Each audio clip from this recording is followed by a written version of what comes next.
आपने शायद नाम सुना होगा सदन कसाई, नाम सुना है? महाप्रभु जगन्नाथ जी के परम भक्त हुए श्री सदन कसाई।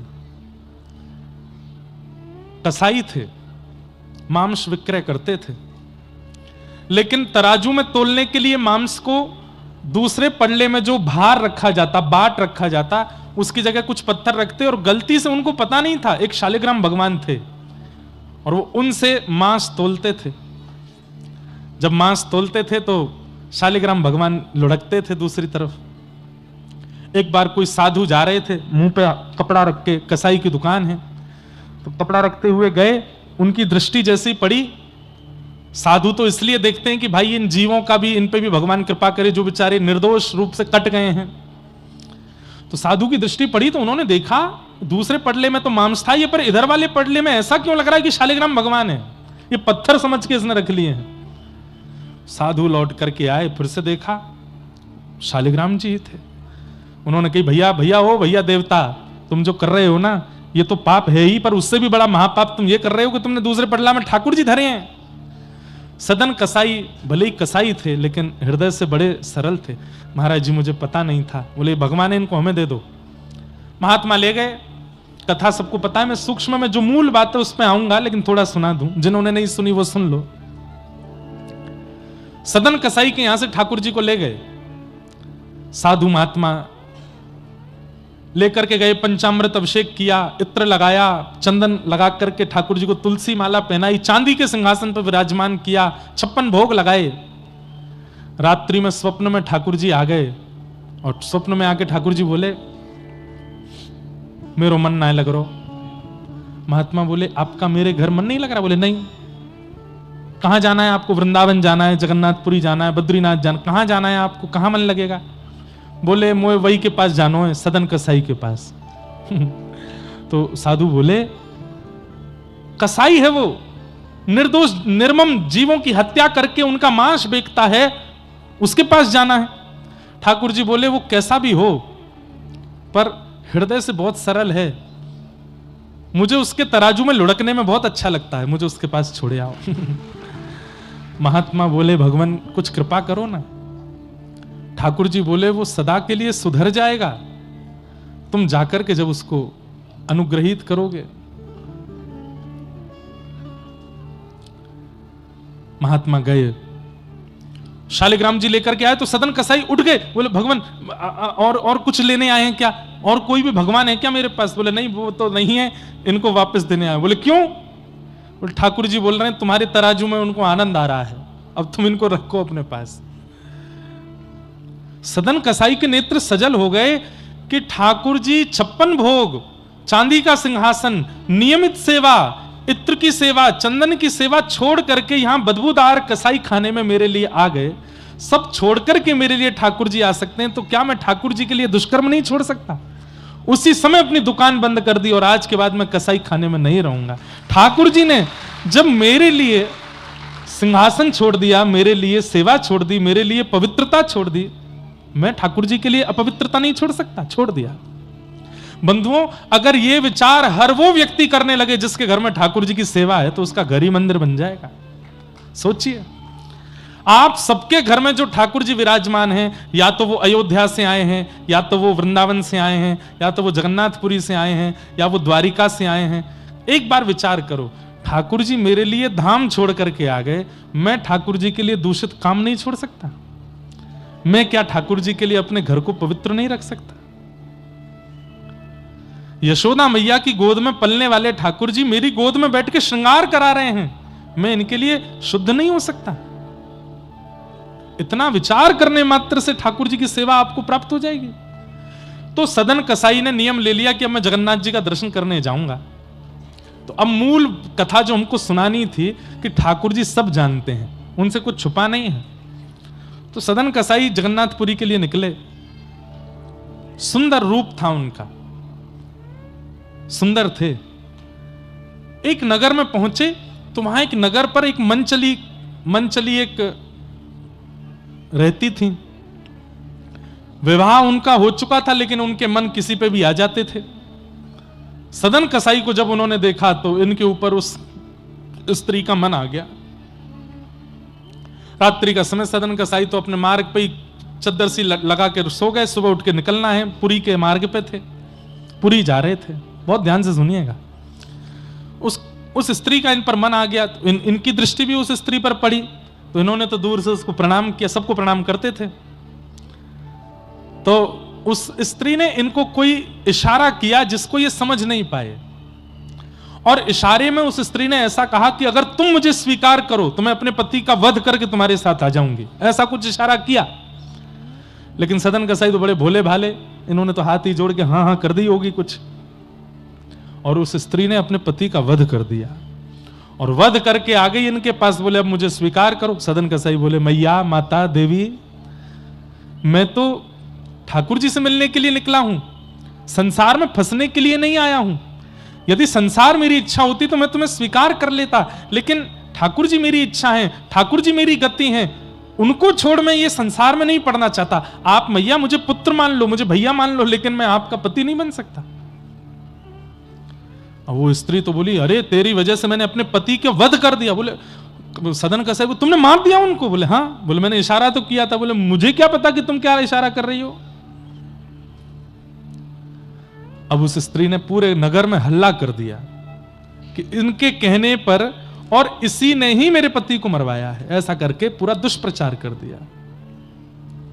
सदन कसाई दुखी नहीं हुए, जगन्नाथ जी से बोले हे जगन्नाथ, एक बार इन नेत्रों को आप दिख जाते, फिर भले ये जीवन में ये सारे प्रमाद आ जाते तो मैं सह लेता। आपका दर्शन हुआ नहीं, आपके धाम आ नहीं पाया, आपका महाप्रसाद मिला नहीं, उससे पहले ये सारे षड्यंत्रकारी मुझको रोक रहे हैं। हे नाथ, एक बार दिख जाओ, फिर भले ही मेरे साथ कुछ हो जाए, मुझे चिंता नहीं, पर अभी मुझे दर्शन तो दे दो एक बार। राजा, जो उस नगर का राजा था, उसने सदन कसाई को बुलाया और कहा देखो, इस स्त्री ने जो आरोप लगाए हैं उससे तुम दोषी साबित होते हो। बताओ तुम्हें क्या दंड दिया जाए? जो तुमने किया है उससे मृत्यु दंड ही तुमको मिलना चाहिए। सदन कसाई बोले देखिए, मुझे मृत्यु दंड स्वीकार है, पर मैं एक कार्य के लिए निकला हूं, वो करके आ जाऊं, फिर मुझे मार दीजिएगा। तो जनता चिल्लाने लगी। जनता सबसे पहले समर्थन में आती है, नहीं नहीं नहीं नहीं, इसको मारना है, और हमने तो देखा था, इसने इशारे किए थे। सदन कसाई बोले तीसरा आदमी नहीं था वहां पे, फिर भी देखो सब राग में आलाप ले रहे हैं, हमने देखा था, हम इसके सबूत हैं, हम गवाह हैं, इसको मृत्यु दंड दो। राजा बोले भैया देखो, जिसको मृत्यु दंड देते हैं उसकी अंतिम इच्छा भी माननी पड़ती है। उसकी अंतिम इच्छा यह है कि मैं दर्शन कराऊं फिर मार देना, तो नहीं नहीं, आप ऐसे कैसे छोड़ तक, आप राजा हैं, हमको न्याय दिलाइए, हम इस अबला नारी के साथ में हैं, इसको न्याय मिलना चाहिए। राजा ने सदन कसाई को देखा, बोले भैया तेरी तरफ एक भी वोट नहीं है, अब क्या करूं मैं। सदन कसाई बोले एक काम कर दीजिए। बोले क्या? मुझे मृत्यु दंड लौटने पर दे दीजिएगा, पर अभी इन सबको संतोष हो जाए, मेरे दोनों हाथ काट दीजिए, आप मेरी दोनों भुजाएं काट दीजिए। राजा ने सब लोगों से कहा, बोले भैया ये भी छोटी बात नहीं है, कोई व्यक्ति अपनी भुजा आगे कर रहा है कि काट दीजिए, वो किसी काम का नहीं रह पाएगा जीवन भर, मृत्यु दंड भी इसको दे देंगे, लेकिन इसकी भुजा काट देते हैं। तो सब बोले हाँ भुजा काटो, कुछ तो करो। लेकिन दोनों भुजाएं काट दी सदन कसाई के, कोई दोष नहीं था उनका, निर्दोष। और बंधुओं, जब निर्दोषों को दंड दिया जाता है ना, तो फिर केस ठाकुर जी की अदालत में पहुंच जाता है, फिर ठाकुर जी देखते हैं। उस निर्दोष को चाहिए सबूत ना प्रस्तुत करे, प्रतीक्षा करे, ठाकुर जी लेके आएंगे सब कुछ। सदन कसाई के दोनों हाथ काट दिए। सदन कसाई रो तो रहे हैं, लेकिन प्रसन्नता में रो रहे हैं। किसी शुभ चिंतक ने आकर के पूछा, तुम्हारे दोनों हाथ काट दिए, तुम्हारे दोनों हाथ काट दिए, तुम फिर भी हंस रहे हो, तुम फिर भी प्रसन्न हो, क्यों? सदन कसाई बोले मैंने आज तक दर्शन तो नहीं किया, पर मैंने सुना है कि जिनके दर्शन मैं करने जा रहा हूं भुजाएं उनकी भी नहीं है, तो अब भुजाएं मेरी भी नहीं है, मैं ऐसे ही जाऊंगा। महाप्रभु जगन्नाथ की भी भुजा नहीं है, तो मुझे मन में आया कि मैं भुजा लेकर के कैसे अपने नाथ को देखने जाऊं, मैं भी बिना भुजा के हो गया। अब अच्छा है, नाथ और दास दोनों एक समान हो गए हैं, अब दर्शन में सुख मिलेगा। और सदन कसाई निकल पड़े। महाप्रभु जगन्नाथ जी छटपटा रहे हैं और प्रतीक्षा कर रहे हैं कब आ जाए, कब मैं देखूं इस अपने प्रेमी भक्त को। जैसे ही जगन्नाथपुरी आने का समय, बिल्कुल नील चक्र दिखने लग जाए, समझ जाओ ये नीलाचल धाम आ गया। बंधुओं, मेरा इतना मन कर रहा है कि मैं अभी जगन्नाथपुरी चला जाऊं, महाराज जी को देखता हूं, और जब जगन्नाथ जी की चर्चा करता हूं इतना हिलोर उठती हैं कि बस मैं अभी पहुंच जाऊं, देख आऊं एक बार महाप्रभु जी को। इतना अच्छा लगता है जगन्नाथपुरी में। जैसे ही नील चक्र दिखाई दिया, मंदिर का नील चक्र किलोमीटरों दूर से दिखाई दे जाता है जगन्नाथपुरी में। आहा, नृत्य करने लगे सदन कसाई, लेकिन इतना रक्त निकल चुका है कि शरीर में अब ताकत नहीं चलने की, तो कभी कभी बेहोश होकर गिर जाते हैं। 4-4 घंटे बाद होश आता है, फिर उठ के चलते हैं, फिर गिर जाते हैं। महाप्रभु जी से वहां सहन नहीं हो रहा। पुजारियों को अनुभव हुआ कि जगन्नाथ महाप्रभु अपनी वेदी पर हिल रहे हैं। एक पुजारी ने जाकर के प्रार्थना की, महाप्रभु जी आप उत्सुक लग रहे हैं, आप बड़े प्रसन्न लग रहे हैं, कोई आज्ञा हो तो हम सेवकों को आज्ञा कीजिए। तो महाप्रभु जी ने आज्ञा की, मेरा एक भक्त आया है और वो यहां तक पहुंचने में बड़ा दुर्बल हो रहा है, पालकी लेकर के जाओ, उसको लेकर के आओ, उसको बैठा करके लाओ। मेरा परम भागवत भक्त आया है, उसको लेकर के आओ। पुजारी बोले, भैया देरी नहीं करो, जल्दी पालकी लेकर। अब पालकी लेकर के जगन्नाथपुरी के द्वार पर पहुंचे। वहां तो हजारों भक्त थे। ठाकुर जी ने ये तो बताया नहीं कि कौन सा भक्त। पालकी देख करके भक्त बोले, भैया पालकी क्यों आई? बोले, ठाकुर जी ने कहा है मेरा जो परम भक्त हो उसको इस पालकी में बैठा के लाना है। तो उन भक्तों में लड़ाई होने लगी। बोले, मैं परम भक्त हूं। दूसरा बोला, नहीं तू नहीं, मैं हूं। क्यों? मैं 500 किलोमीटर पैदल चल के आया। कोई बोला, मैं दंडवती करता हुआ आ रहा हूं, मैं परम भक्त हूं। कोई बोला, मैंने अन्न छोड़ दिया, मैं परम भक्त हूं। पालकी पे चढ़ने वालों में लड़ाई होने लगी। दूर खड़े सदन कसाई बोले, कोई तो बैठे पालकी पे, तो नाच से पहले उस परम भक्त का दर्शन हो जाएगा जिसके लिए ठाकुर जी ने पालकी भेजी है। मतलब भक्त को कभी यह अभिमान नहीं होता कि मैं भक्त हूं। अपने किसी नियम का, क्रम का यदि आपको अभिमान है कि मैं तो ये नियम करता हूं, मैं तो ये, तो आप समझ जाइए कि ठाकुर जी आपके लिए पालकी कभी भेज ही नहीं सकते। सदन कसाई की तरह हो जाए, वो अपने लिए सोच रहे मैं तो परम भक्त हुई नहीं, इनमें से कोई परम भक्त होगा, वो जब पालकी पे बैठ जाएगा तो अच्छा है, ठाकुर जी से पहले उस परम भक्त का दर्शन होगा। पर वहां इतनी लड़ाई हो गई कि पुजारियों को खाली पालकी लेके जाना पड़ा। जब पहुंचे तो महाप्रभु जी बोले, हे तुम लेके नहीं आए? ठाकुर जी, वहां तो घमासान मची है, सब लड़ रहे हैं, हम बैठेंगे पालकी पे, हम बैठेंगे पालकी पे। आपने परिचय तो बताया नहीं कि आपका जो भक्त है उसका हुलिया कैसा है, ये तो बता दो। महाप्रभु जगन्नाथ जी के नेत्र सजल हो, बोले, जैसा मैं हूं वैसा ही वो है, उसकी भी भुजा नहीं है, वही है मेरा परम भक्त। जैसा मैं हूं वैसा ही मेरा वो परम भक्त है, उसको लेके आओ।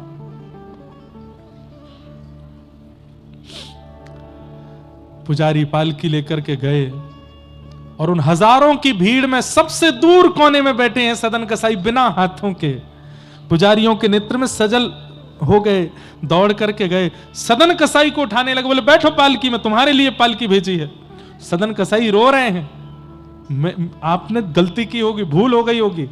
अरे ठाकुर जी ने कोई नाम बताया होगा, पता बताया होगा, मैं नहीं हो सकता, मैं परम भक्त, मैं तो जीवन भर कसाई रहा हूं, कितने जीवों को मार मार के उनका मांस बेचा है मैंने, और अभी भी एक आरोप में बस कुछ दिन की बरी होकर के आया हूं, जाकर के मुझे मृत्युदंड मिलना है। मैं तो बहुत बड़ा आरोपी हूं, बहुत बड़ा पापी हूं, मैं इस पालकी का अधिकारी नहीं हो सकता। आप महाप्रभु जी से पूछ के आइए, दोबारा कोई और भक्त होगा। पुजारियों ने कहा, ठाकुर जी ने नाम नहीं बताया, पता नहीं बताया, स्वरूप बताया, और स्वरूप में जैसे महाप्रभु जी वैसे तुम हो, तुम्हारे लिए आ गया कि बैठो। जबरदस्ती बैठा करके लेके आए हैं। इतना प्रेम, इतना करुणा, इतना अनुग्रह तो सदन कसाई ने सोचा भी नहीं था कि महाप्रभु जी देंगे। जैसे ही महाप्रभु जी के द्वार पर आए, जगन्नाथ मंदिर के सिंह द्वार के भीतर ही पतित पावन भगवान का दर्शन होता है। पतित पावन भगवान को देख करके दंडवत किया पालकी से उतर के सदन कसाई ने। आज तक उनके मन में यह नहीं आया कि मेरे हाथ कट गए। सब लोग इधर देखो, ध्यान से सुनो। आज तक मन में नहीं आया मेरे हाथ कट गए, लेकिन आज जैसे ही प्रणाम किया तो प्रणाम करने पर ये भुजाएं उठ नहीं पा रही थीं। तब पहली बार मन में आया कि मेरी भुजा होती तो मैं अपने महाप्रभु जी को दंडवत साष्टांग प्रणाम करता, लेकिन भुजा तो नहीं है। अब बंद हो गया, लेकिन पहले जगन्नाथपुरी में नियम था, प्रत्येक दर्शनार्थी महाप्रभु जी को आलिंगन करते थे, सब जाकर के महाप्रभु जी को पकड़ते। यही सोचते जा रहे हैं सदन कसाई कि मैं आलिंगन करूंगा कैसे, आलिंगन के लिए तो भुजा चाहिए, मेरे पास तो भुजा है ही नहीं। महाप्रभु जी बाह पसार करके खड़े, मैं कैसे आलिंगन करूंगा। जैसे ही महाप्रभु जी के सामने पहुंचे, इसी ग्लानि में रोने लगे कि नाथ मेरी भुजा नहीं है, मैं आपको अपने अंक में कैसे भरूंगा। इस भावना से कटी हुई भुजा जैसे ही उठाई, तुरंत दोनों भुजाएं प्रकट हो गईं और महाप्रभु जी को आलिंगन कर लिया, हृदय से लगा लिया। मानो उन्होंने नहीं, महाप्रभु जी ने उनको हृदय से लगाया। सोचिए, निर्दोष थे वो, मृत्यु दंड चढ़ा है उनके ऊपर, लेकिन महाप्रभु जी ने कैसा प्रेम, कैसा उपकार, कैसा अनुग्रह किया। क्यों? कोई सफाई नहीं देनी पड़ी किनको, कोई सफाई नहीं देनी पड़ी यहां सदन कसाई जी को जाके कि मैंने अपराध नहीं किया, मैंने दोष नहीं किया, इसलिए मेरे हाथ काट दिए, जबरदस्ती का कुछ नहीं कहा है। मौन गए थे, क्योंकि महाप्रभु जी सब जानते हैं आपके जीवन में क्या चल रहा है, क्या नहीं चल रहा है। मत बताइए, ठाकुर जी को सब पता है उनको। उनके सामने तो निर्भाव से जाओ, निष्काम भाव से जाओ, कुछ नहीं चाहिए नाथ। बल्कि दुखी हो फिर भी ठाकुर जी के सामने जाके कहो, हम बहुत सुखी हैं ठाकुर जी, हम बहुत प्रसन्न हैं, सब बढ़िया चल रहा है, आप बिल्कुल निश्चिंत रहें, हम बहुत बढ़िया से जीवन जी रहे हैं। ठाकुर जी प्रसन्न हो जाते हैं।